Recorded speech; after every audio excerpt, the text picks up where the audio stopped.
হিজরি ক্যালেন্ডার এবং মুহররম মাস আর আশুরা সম্পর্কে সামান্য কিছু আলোচনা করার আলাদা করেছি, যদি আল্লাহ তৌফিক দান করেন। বর্তমানে আরবি যে মাস আমাদের মাঝে অতিবাহিত হচ্ছে, এই মাসের নাম হলো মাহে মুহররম। আজকে মুহররম মাসের 5 তারিখ। মুহররম এটি আরবি ক্যালেন্ডারের, আরবি বছরের এটি প্রথম মাস। সুতরাং মুহররমের আগমন মানে একটি নতুন বছরের আগমন। মুহররমের আগমন মানে আরবি ক্যালেন্ডার অনুযায়ী একটি নতুন বছরের আগমন। একটি বছর আমাদের থেকে বিদায় নিয়েছে, একটি বছর আমাদের মাঝে আগমন করেছে। 1445 হিজরি আমাদের কাছ থেকে বিদায় নিয়েছে, 1446 হিজরি আমাদের মাঝে আগমন করেছে, 1446 হিজরি শুরু হয়েছে। রাসূলুল্লাহ সাল্লাল্লাহু আলাইহি ওয়াসাল্লামের যুগে সন গণনা করার জন্য নির্দিষ্ট কোনো ক্যালেন্ডার ছিল না।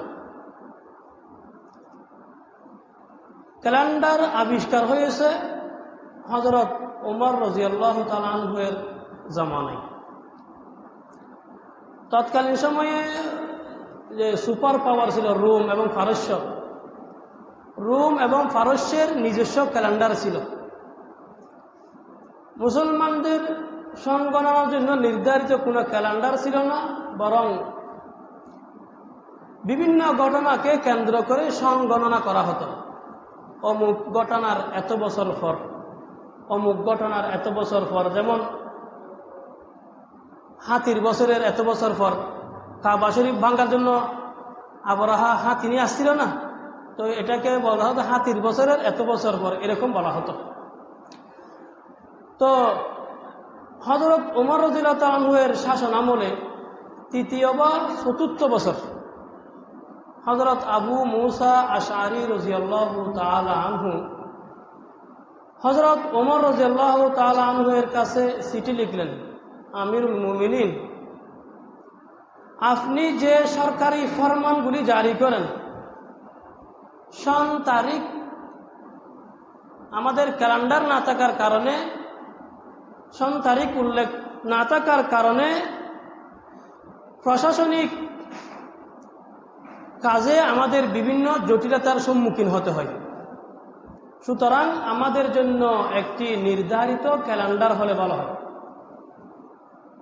তখন হযরত ওমর রাদিয়াল্লাহু তাআলা আনহু অন্যান্য সাহাবায়ে কেরামদেরকে নিয়ে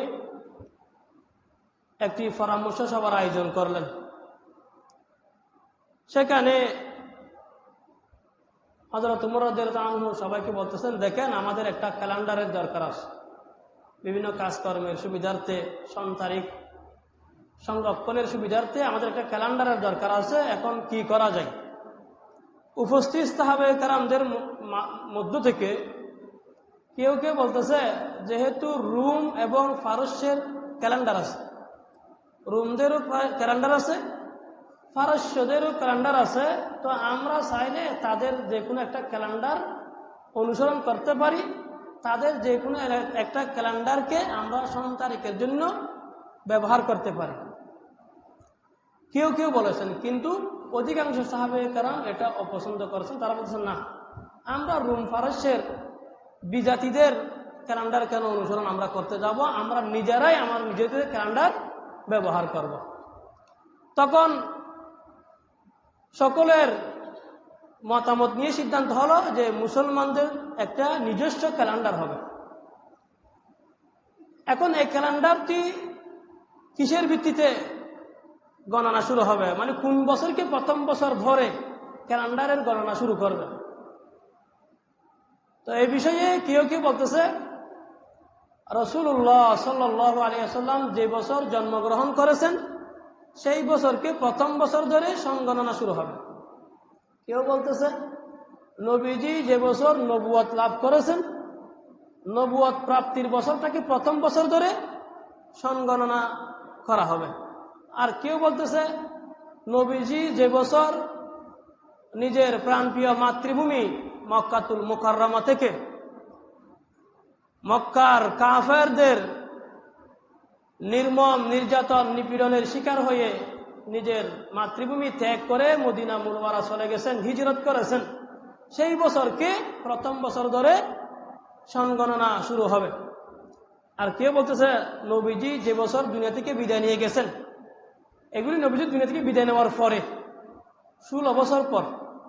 নবীজি যে বছর বিদায় নিয়ে গেছেন দুনিয়া থেকে, ওই বছরকে প্রথম বছর ধরে আরবি ক্যালেন্ডারের হিসাব শুরু করা হবে। হযরত আলী রাদিয়াল্লাহু তাআলা আনহু হিজরতের বছরকে প্রথম বছর ধরে সনগণনা করার ব্যাপারে খুব জোরালো বক্তব্য দিয়েছে। হযরত উমর রাদিয়াল্লাহু তাআলা আনহু হযরত আলী রাদিয়াল্লাহু তাআলা আনহুর এই বক্তব্যকে সমর্থন করেছেন এবং বলতেছেন হক এবং বাতিলের মাঝে পার্থক্যকারী হলো হিজরত। সুতরাং হিজরতকে কেন্দ্র করে সনগণনা করা হবে নবীজির হিজরতের 16 বছর পরে। তো সেই হিসেবে ঠিক করা হলো হিজরতের বছরকে প্রথম বছর ধরা হবে। নতুন এখন 1446 হিজরি শুরু হয়েছে। তার মানে নবীজি যে নিজের প্রাণপ্রিয় জন্মভূমি মক্কা থেকে মদিনা হিজরত করেছেন, কয় বছর হয়েছে? 1445 বছর হয়ে গেছে। আজ থেকে 1445 বছর আগে নবীজি নিজের জন্মভূমি থেকে মদিনা হিজরত করেছিলেন। যাক, এখন কোন মাসকে প্রথম মাস ধরা হবে? মাস 12টি, এটা তো ঠিক আছে, এটা আগে থেকে আল্লাহর কিতাবেও আছে, মাস 12টি। কিন্তু ক্যালেন্ডারে কোন মাসকে প্রথম মাস ধরা হবে এই ব্যাপারে কেউ কেউ বলতেছে নবীজি যেহেতু রবিউল আউয়ালে মদিনায় হিজরত করেছেন, তো রবিউল আউয়াল মাসকে প্রথম মাস ধরা হবে। কেউ বলতেছে মাহে রমজানকে আরবি ক্যালেন্ডারে প্রথম মাস ধরা হবে, কারণ রমজান মাসে কোরআন নাজিল হয়েছে। আর কেউ বলতেছে মাহে মুহররম মাসকে আরবি ক্যালেন্ডারের প্রথম মাস ধরা হবে। আল্লাহ তাআলা কোরআন মাজিদে মুহররমকে সম্মানিত মাস বলে উল্লেখ করেছে এবং হাদিসের মধ্যে নবীজি মুহররমকে আল্লাহর মাস বলেছেন, শাহরুল্লাহিল মুহররম, আল্লাহর মাস মুহররম মাস। নবীজি হাদিসের মধ্যে মুহররমকে আল্লাহর মাস বলেছেন। আল্লাহর মাস মানে আর অন্যগুলো আল্লাহর মাস নয়, সব তো আল্লাহর মাস। মানে আল্লাহর মাস বলার কারণ হলো এই কথা বোঝানো যে আল্লাহর কাছে মুহররমের একটা বিশেষ কি আছে, মর্যাদা আছে। দুনিয়ার সব ঘর তো আল্লাহর ঘর, কিন্তু মসজিদকে বলা হয় আল্লাহর ঘর। সব ঘর আল্লাহর ঘর না, সব ঘর তো আল্লাহর ঘর। আমাদের কি তো মসজিদকে বিশেষভাবে আল্লাহর ঘর বলা হয় এই জন্য যে আল্লাহর কাছে মসজিদের একটি বিশেষ সম্মান রয়েছে। যা হোক, এখন সকলের মতামত নিয়ে মুহররম মাসকে আরবি ক্যালেন্ডারের প্রথম মাস হিসেবে নির্ধারণ করা হবে। এই পর্যন্ত যে আলোচনা হয়েছে এর দ্বারা আমরা বুঝতে পারলাম হযরত উমর রাদিয়াল্লাহু আনহুর শাসন আমলে নবীজির হিজরতের 16 বছর পরে হিজরতের বছরকে প্রথম বছর ধরে আরবি ক্যালেন্ডারের সূচনা হয়েছে এক। এবং এই আলোচনায় আমরা মুহররম মাসের কিছু বৈশিষ্ট্যের কথা আমরা জেনেছি। মুহররম মাসের একটি বৈশিষ্ট্য হলো মুহররম মাস আরবি ক্যালেন্ডারের প্রথম মাস এক। 2 নম্বর, মুহররম মাস কে আল্লাহ তাআলা কোরআন মাজিদে সম্মানিত মাস হিসেবে উল্লেখ করেছেন। আল্লাহ বলেছেন ইন্না ইদ্দাতাশ শুহুর ইনদাল্লাহি 12 শাহরান, আল্লাহর কাছে মাসের গণনা হলো 12টি, মিনহা আরবাতুন হুরুম। একটু পরে গিয়ে আল্লাহ বলেছেন মিনহা আরবাতুন হুরুম, এই 12 মাসের মধ্যে 4টি মাস আল্লাহর কাছে সম্মানিত, তার মধ্যে একটি মাস হলো মুহররম। 3 নম্বর, রাসূলুল্লাহ সাল্লাল্লাহু আলাইহি ওয়াসাল্লাম হাদিস শরীফের মধ্যে মুহররমকে আল্লাহর মাস বলেছেন। নবীজি বলেছেন আফজালুস সিয়াম বাদা রমাজানা শাহরুল্লাহিল মুহররম, যে রমজান মাসের পরে সবচাইতে উত্তম রোজা, ফজিলতপূর্ণ রোজা হলো আল্লাহর মাস মুহররম মাসের রোজা। তাহলে এই হাদিসে নবীজি মুহররম মাসকে আল্লাহর মাস বলেছেন। 4 নম্বর, মুহররম মাসের রোজাকে আল্লাহর রাসূল শ্রেষ্ঠ রোজা, রমজানের রোজার পরে শ্রেষ্ঠ রোজা বলে উল্লেখ করেছেন।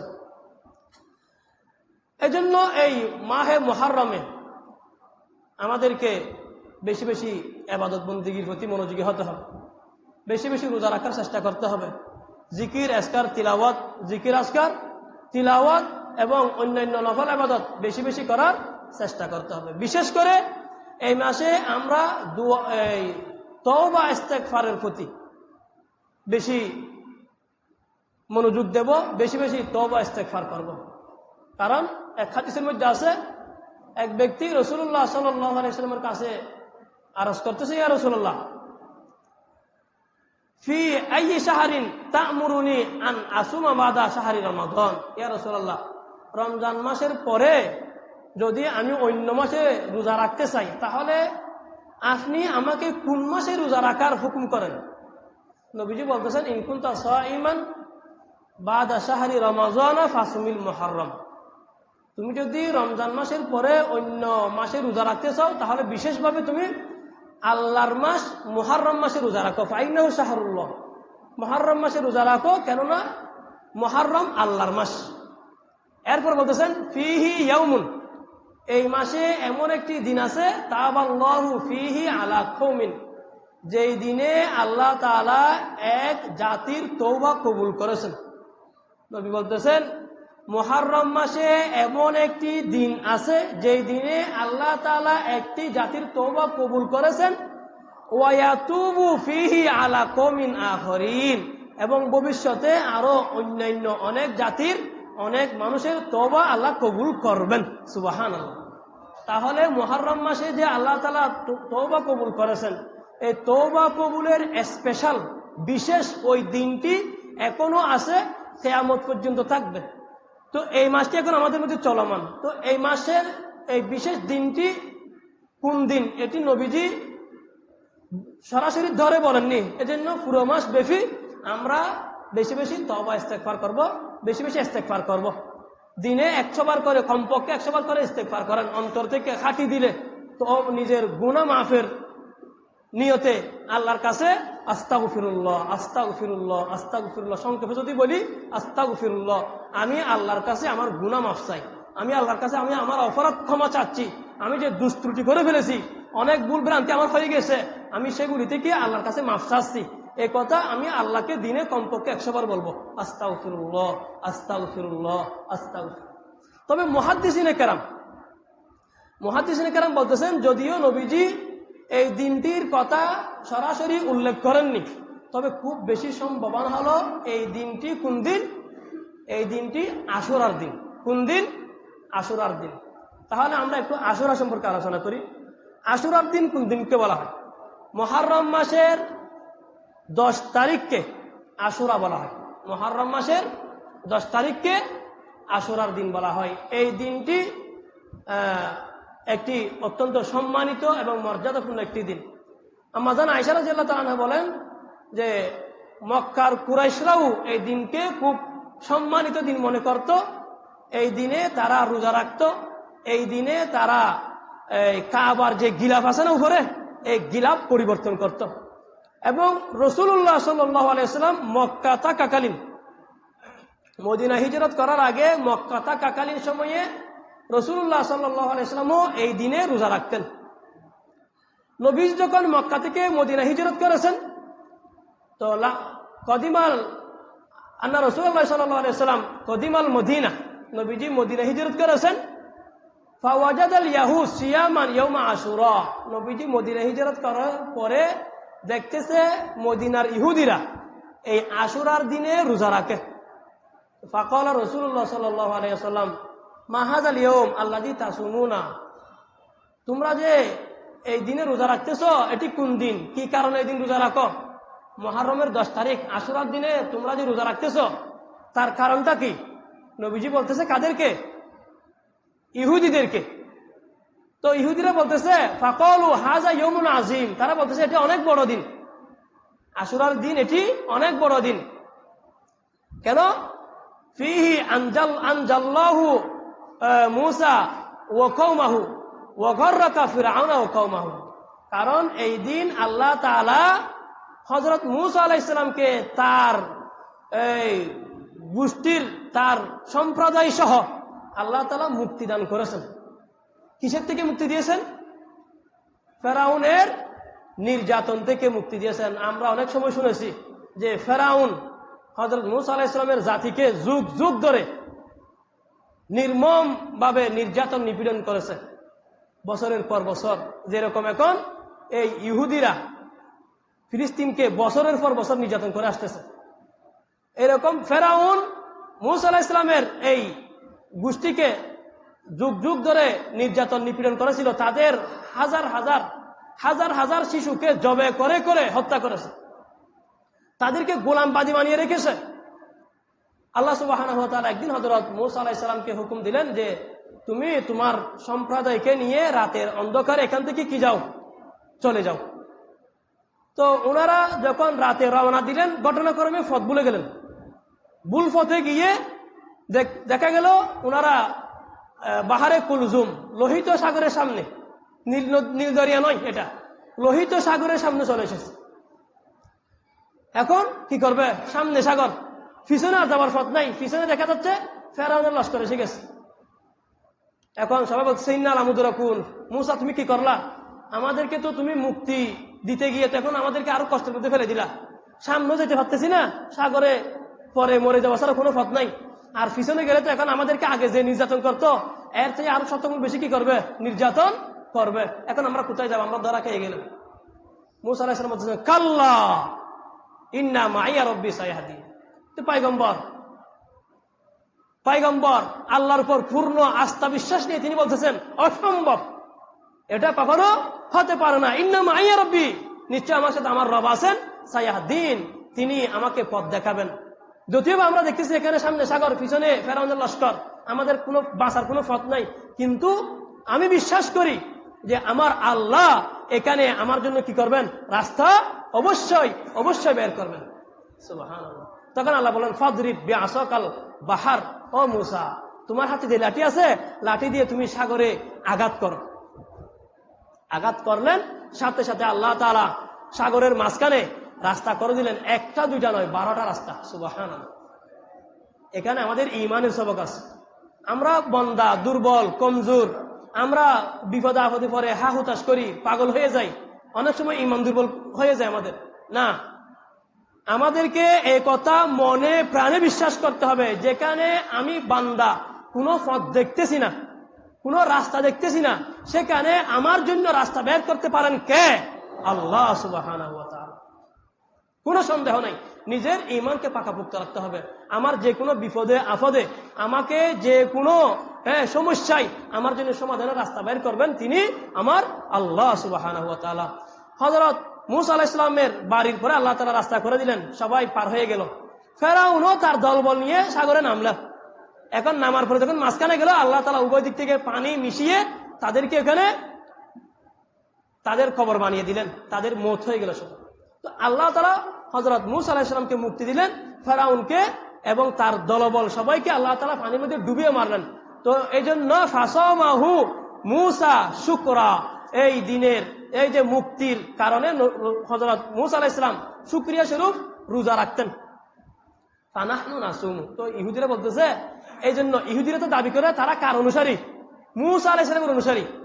ইহুদি যারা, এরা দাবি করে যে এরা মূসা আলাইহিস সালামের অনুসারী। খ্রিস্টান যারা, এরা দাবি করে যে এরা ঈসা আলাইহিস সালামের অনুসারী। কিন্তু তাদের এই কথা আল্লাহর কাছে কি হবে না? গ্রহণযোগ্য হবে না। এটা কখন পর্যন্ত? মূসা আলাইহিস সালামের জামানা পর্যন্ত। আমাদের নবী আসার পরে কেউ দাবি করলেও মূসা আলাইহিস সালামের অনুসারী হতে পারবে না, ঈসা আলাইহিস সালামের অনুসারী হতে পারবে না। তো তারা দাবি করতেছে তারা মূসা আলাইহিস সালামের অনুসারী। তারা বলতেছে আমাদের নবী যেহেতু মুক্তি পেয়ে রোজা রেখেছেন, এই জন্য আমরাও রোজা রাখি। তো নবীজি বলতেছেন ফানাহনু আহাক্কু ওয়া আউলা বিমূসা মিনকুম। আরে মূসা আলাইহিস সালামের ব্যাপারে তো আমরা তোমাদের চেয়ে বেশি হকদার। মূসা আলাইহিস সালামের ব্যাপারে তো আমরা তোমাদের চেয়ে মূসা আলাইহিস সালামের বেশি নিকটবর্তী। তো ফাসামাহু রাসূলুল্লাহ সাল্লাল্লাহু আলাইহি ওয়াসাল্লাম ওয়া আমারা বিসিয়ামি। তখন নবীজি ওই আশুরার দিনে রোজা রাখলেন এবং সাহাবায়ে কেরামদেরকে এই দিন রোজা রাখার নির্দেশ দিলেন। সুবহানাল্লাহ। একটা কথা শুনুন, এই আশুরার রোজা, তখন আশুরার রোজাটাই হলো ফরজ রোজা। তখন রমজানের রোজা ফরজ হয়নি। রমজানের রোজা ফরজ হওয়ার আগ পর্যন্ত এই আশুরার রোজা ছিল ফরজ রোজা। যখন রমজানের রোজা ফরজ হয়েছে, তখন আশুরার রোজাটা নফল হয়ে গেছে। তবে আশুরার রোজার যে ফজিলত, আশুরার রোজার যে সওয়াব, এই সওয়াব এখনো কি আছে? বাকি আছে। রাসূলুল্লাহ সাল্লাল্লাহু আলাইহি ওয়াসাল্লাম বলেন, সিয়ামু ইয়াউমি আশুরা ইন্নী আহতাসিবু আলাল্লাহ আন ইউকাফফিরা সানাতাল্লাতী ক্বাবলা। আশুরার দিনের রোজা সম্পর্কে আমি আল্লাহর কাছে আশা রাখি, আল্লাহ সুবহানাহু ওয়া তাআলা আশুরার রোজার বদৌলতে 1 বছরের অতীতের গুনাহ আল্লাহ মাফ করে দিবেন। সুবহানাল্লাহ। সগীরা গুনাহগুলি, কবিরা গুনার জন্য আল্লাহকে তওবা করতে হবে। এবং আরেকটি হাদিসে নবীজি বলেছেন, সুমু ইয়াউমা আশুরা, তোমরা আশুরার দিনে রোজা রাখো। আশুরা কোন দিন? 10 তারিখে। 10 তারিখের এই রোজাটা মেন। এরপর বলতেছে ওয়াখালিফু ফিহিল ইয়াহুদ, এবং এই আশুরার রোজা রাখার ক্ষেত্রে তোমরা ইহুদিদের সাথে কি করো? বিরোধিতা করো। কারণ আশুরার দিন তো ইহুদিরও রোজা রাখে, তো আমরা রোজা রাখি, ইহুদিরও রোজা রাখে, আমাদের সাথে ইহুদির সাথে মিলে যাচ্ছে না? তো বলতেছেন ইহুদির সাথে বিরোধিতা করো। বিরোধিতা কিভাবে হবে? সুমু ক্বাবলাহু ইয়াওমান, তার একদিন আগে থেকে রাখো, 9 তারিখ 10 তারিখ, আও অথবা বাদাহু ইয়াওমান, পরে একদিন। তাহলে আগে একদিন অথবা পরে একদিন, 9 তারিখ 10 তারিখ অথবা 10 তারিখ 11 তারিখ, তোমরা 2 দিন রোজা রাখো। ইহুদিরা রাখে একদিন, আমরা রাখবো 2 দিন। 10 তারিখেরটা মেন, 10 তারিখের তার সাথে মিলিয়ে 9-10 অথবা 10-11, তাহলে 2 দিন হয়ে যাবে। এইটুক পর্যন্ত হলো আশুরা সম্পর্কে আলোচনা। তাহলে আরবি বছরের ক্যালেন্ডার সম্পর্কে কিছু আলোচনা শুনলাম, মুহররম মাসের ব্যাপারে কিছু আলোচনা শুনলাম, আশুরার দিন সম্পর্কে আমরা আলোচনা শুনলাম। এতটুকু আলোচনা আমরা বুঝতে পারলাম আশুরার দিনের যে ফজিলত, এটা আজকে থেকে না, এটা একদম মুসা আলাইহিস সালাম থেকে পর্যন্ত, এমনকি রাসূলুল্লাহ সাল্লাল্লাহু আলাইহি ওয়াসাল্লামের জামানা থেকে এই আশুরার দিনের ফজিলত এবং আশুরার দিনের যে রোজা, এই রোজার সাথে সম্পর্ক করো নতুন না। এটা রাসূলুল্লাহ সাল্লাল্লাহু আলাইহি ওয়াসাল্লাম থেকে, হযরত মুসা আলাইহিস সালাম জামানা থেকে আশুরার দিনের রোজার ফজিলত, রাসূলুল্লাহ সাল্লাল্লাহু আলাইহি ওয়াসাল্লাম নিজেই আশুরার দিনের ফজিলত এবং আশুরার দিনের রোজা সম্পর্কে হাদিসের মধ্যে বলে গিয়েছে। এখন রাসূলুল্লাহ সাল্লাল্লাহু আলাইহি ওয়াসাল্লাম দুনিয়া থেকে বিদায় নেওয়ার পরে এমন একটি ঘটনা সংঘটিত হয়েছে, যেই ঘটনার কারণে এই আশুরার দিনটি উম্মতে মুসলিমার কাছে আরো বেশি স্মরণীয় এবং তাৎপর্যপূর্ণ হয়ে উঠেছে। সেই ঘটনাটি কি ঘটনা? কিসের ঘটনা? কারবালার ঘটনা। এখানে অনেকে মনে করে আশুরা মানে কারবালা, কারবালা মানে আশুরা।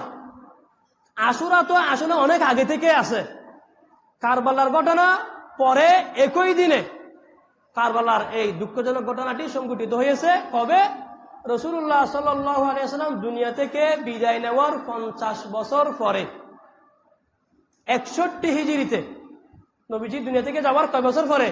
50 বছর পরে 61 হিজরিতে ইরাকের ফুরাত নদীর প্রান্তরে কারবালার ময়দানে রাসূলুল্লাহ সাল্লাল্লাহু আলাইহি ওয়াসাল্লামের প্রাণপ্রিয় নাতি হযরত হুসাইন রাদিয়াল্লাহু তাআলা আনহু এবং তার পরিবার, তার সাথী সঙ্গীদেরকে অত্যন্ত নির্মমভাবে শহীদ করে দেওয়া হয়েছে এই আশুরার দিনে।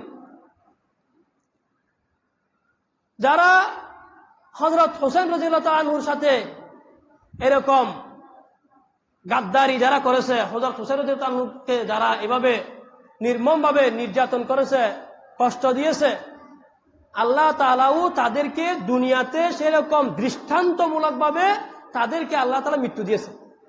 তারা প্রত্যেকের মৃত্যু হয়েছে খুব করুণ এবং খুব লজ্জাজনক ভাবে। এবং আমরা আশা করতেছি আল্লাহ তাআলা তাদেরকে আখিরাতেও হযরত হুসাইন রাদিয়াল্লাহু আনহুকে এইভাবে কষ্ট দেওয়ার কারণে তাদেরকে আল্লাহ তাআলা দৃষ্টান্তমূলক শাস্তি অবশ্যই দিবেন। কারণ তারা কাকে কষ্ট দিয়েছে? হযরত হুসাইন রাদিয়াল্লাহু তাআলা আনহুকে। আর হযরত হুসাইন রাদিয়াল্লাহু তাআলা আনহু এর কষ্টের মাধ্যমে তারা স্বয়ং রাসূলুল্লাহ সাল্লাল্লাহু আলাইহি ওয়াসাল্লামকে কি দিয়েছে? কষ্ট দিয়েছে। রাসূলুল্লাহ সাল্লাল্লাহু আলাইহি ওয়াসাল্লাম হযরত হুসাইনের এই শাহাদাতের ঘটনায় আহত হন নাই। রাসূলুল্লাহ সাল্লাল্লাহু আলাইহি ওয়াসাল্লাম ব্যথা পান নাই। রাসূলুল্লাহ সাল্লাল্লাহু আলাইহি ওয়াসাল্লাম কষ্ট পান নাই, কষ্ট পেয়েছেন। রাসূলুল্লাহ সাল্লাল্লাহু আলাইহি ওয়াসাল্লাম যে কষ্ট পেয়েছেন এটা হাদিসের মধ্যে থেকে আমরা বুঝতে পেরেছি। হযরত আব্দুল্লাহ ইবনে আব্বাস রাদিয়াল্লাহু তাআলা আনহু বর্ণনা করতেছেন, রাআইতুন নবী সাল্লাল্লাহু আলাইহি ওয়াসাল্লাম ফিল মানামি বিনিসফিন নাহার, আমি রাসূলুল্লাহ সাল্লাল্লাহু আলাইহি ওয়াসাল্লামকে স্বপ্নে দেখেছি। আশআসা, যে অবস্থায় রাসূলুল্লাহ সাল্লাল্লাহু আলাইহি ওয়াসাল্লামের চুল এলোমেলো, আকবারা, রাসূলুল্লাহ সাল্লাল্লাহু আলাইহি ওয়াসাল্লামের চেহারা ধুলো মলিন, খুব পেরেশান। বিয়াদিহি কারুরা, নবীজির হাতে একটি কাঁচের বোতল, ফিহা দমুন, এই বোতলের মধ্যে রক্ত। ফাকুলতু বিআবি আনতা উম্মি ইয়া রাসূলুল্লাহ মা হাযা। তখন আব্দুল্লাহ বিন আব্বাস বলতেছে, আমি নবীজির কাছে আরজ করলাম, ইয়া রাসূলুল্লাহ, আপনার হাতে এগুলা কি? নবীজি বলতেছেন, হাযা দামুল হুসাইন ওয়া আসহাবি, এগুলা হযরত হুসাইন এবং তার সাথী সঙ্গীদের রক্ত। লাম আজাল আলতাকিতুহু মুনযুল ইয়াউম, আমি আজ দিনভর এই রক্তগুলি কুড়িয়ে কুড়িয়ে এই বোতলের মধ্যে ভরতেছি। হযরত ইবনে আব্বাস রাদিয়াল্লাহু তাআলা বলতেছেন, আমি তখন থেকে বুঝতে পারলাম যে হযরত হুসাইন রাদিয়াল্লাহু তাআলা আনহু একটি মর্মান্তিক ঘটনায় শাহাদাত বরণ করবে, এবং আমি ওই দিনের অপেক্ষায় আছি যেন আমি হযরত হুসাইন রাদিয়াল্লাহু তাআলা আনহুর পক্ষ হয়ে কি করতে পারি, লড়াই করতে পারি। তাহলে এই হাদিসের মধ্যে আমরা দেখতেছি রাসূলুল্লাহ সাল্লাল্লাহু আলাইহি ওয়াসাল্লামকে হযরত ইবনে আব্বাস দেখতেছেন কি অবস্থায়, খুব ফেরেশান অবস্থায়, মাথার চুল ঠিক নেই, কাপড় চোপড় ঠিক নেই, খুব ফেরেশান অবস্থা। হযরত হুসাইন রাদিয়াল্লাহু তাআলা আনহু এর এই শাহাদাতের ঘটনায় রাসূলুল্লাহ সাল্লাল্লাহু আলাইহি ওয়াসাল্লাম অত্যন্ত কি হয়েছেন, ফেরেশান হয়েছেন, অনেক বেশি আহত হয়েছেন। কারণ রাসূলুল্লাহ সাল্লাল্লাহু আলাইহি ওয়াসাল্লাম হযরত হাসানকে, হযরত হুসাইনকে অন্তরের অন্তঃস্থলে খুব বেশি ভালোবাসতেন। হযরত ইয়ালা ইবনে মুররা রাদিয়াল্লাহু তাআলা বলতেছেন, একদিন আমি নবীজির সাথে দাওয়াতে যাচ্ছি, খানার দাওয়াতে। তো যাওয়ার পথে ইয়াল আবু ফি সিক্কা, হযরত হুসাইন গলির মধ্যে খেলতেছে। তো রাসূলুল্লাহ সাল্লাল্লাহু আলাইহি ওয়াসাল্লাম হযরত হুসাইনকে ধরার জন্য দুই হাত এরকম মেলে দিয়েছেন। হযরত হুসাইন দৌড়তেছে, হযরত হুসাইন এদিকে এদিকে পালিয়ে যাচ্ছে। আমরা ছোট ছেলেকে ধরতে চাইলে আমাকে ধরতে পারবেন, আমাকে ধরতে পারবেন, এরকম করে দৌড়াদৌড়ি করে না, হযরত হুসাইন দৌড়াদৌড়ি করতেছে, আমাকে ধরতে পারবেন, আমাকে ধরতে পারবে না। রাসূলুল্লাহ সাল্লাল্লাহু আলাইহি ওয়াসাল্লাম ওনাকে হাসতে হাসতে ধরে ফেলছে। ধরে এক হাত মুখের নিচে, এক হাত মাথার উপরে দিয়ে টেনে ধরে সুমা দিয়েছেন। সুমা দিয়ে বলতেছেন, হুসাইনুন মিন্নি ওয়া আনা মিন হুসাইন, হুসাইন আমার অংশ, আমি হুসাইনের অংশ। আহাব্বাল্লাহু মান আহাব্বা হুসাইন, যে ব্যক্তি হুসাইনকে ভালোবাসবে আল্লাহও হুসাইনকে ভালোবাসবে, আল্লাহও তাকে ভালোবাসবে। সুবহানাল্লাহ।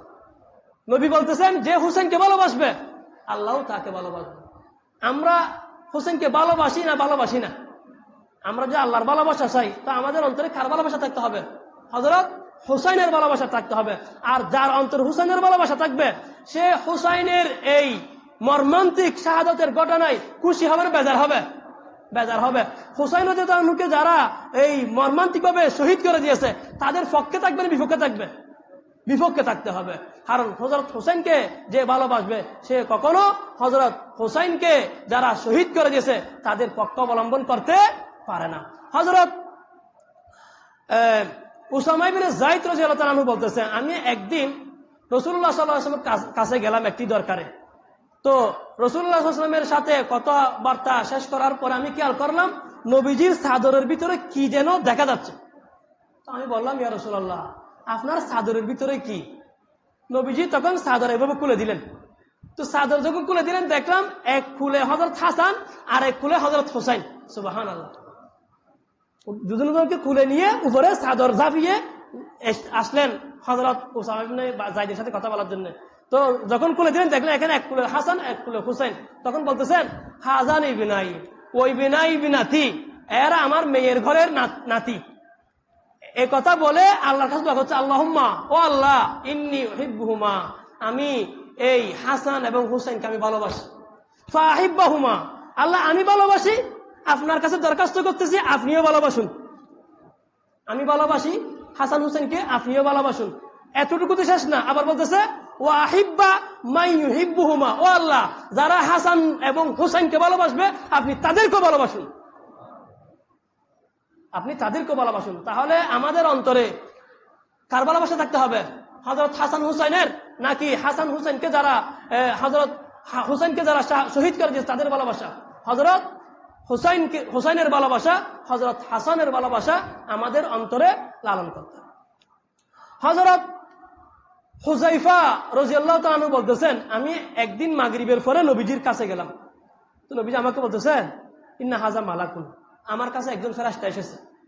লাম ইয়ানজিলিল আরদা ক্বাবলা হাযা কত্তু, এই ফেরেশতা এর আগে কোনোদিন জমিনে অবতরণ করেনি, এর আগে এই ফেরেশতা কখনো জমিনে পৃথিবীতে আসেনি। আজকে প্রথম সে পৃথিবীতে এসেছে।